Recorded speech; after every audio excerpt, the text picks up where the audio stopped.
I had a feeling that we weren't going to be able to live back in that house, so I didn't like know that it was gonna look how it looks now.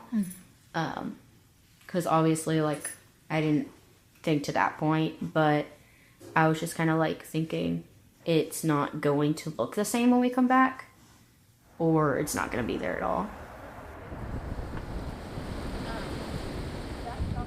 All the stuff on the second story was fine. So like my clothes, my shoes, my makeup, all that jazz. But also like when you live in a hotel, you can't bring everything you need. And so a lot of my stuff is at home. That's fair. It's just a lot of stuff. But it's just like, it's weird because like nowhere feels like home right now. You don't know what people are going through. If you saw me walking around campus, you would never think, oh, she's homeless. But that's just the reality of it.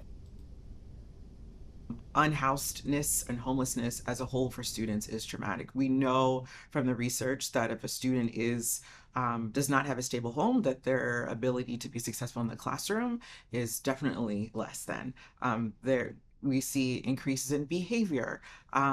Just all of the factors that signify a student cannot be successful. We absolutely see that whenever we're looking at students who do not have a home. Lessons from the storm that stood out for me was first realizing the fragility of things and how quickly something like that can just come out of nowhere and you don't expect it, and that's kind of scary. And realizing how much humanity and humans care about each other. The recommendation is that they also think of those who were supporting those students. If an educator is feeling more confident in their ability to educate, they're feeling more self-efficacious about their quality, their content, then the students are going to do well.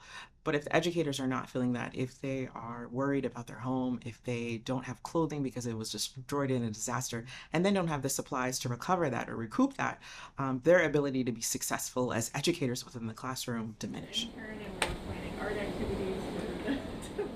There were about 2.5 weeks where we weren't able to meet at all. And those were the 2.5 weeks where we just were really struggling at a deep level of if we can pull this out. If there's not only the devastation of everything, but our own energy levels as our own families were dealing with fallouts from the flood, and then some of the students, what they were dealing with, like, can we physically even have the energy to pull this out for them? But then knowing how much people really wanted it, it's like you just find it inside of yourselves. Coca-Cola Santa, Coca-Cola today. See, some of these guys were high enough up. There was a lot of homes that were located next to the river, and Swannanoa definitely lost a lot of housing. Who did you play with at school today? We painted. You painted? We may have fewer soccer teams, we may have fewer swim lessons, but we're gonna have the things that we need to make sure we have healthy children at the end of the day. Oh, good. The children of Western North Carolina are going to be all right, and some of them may even be superheroes after this. If you like this video, then like, share and subscribe to ET Now World.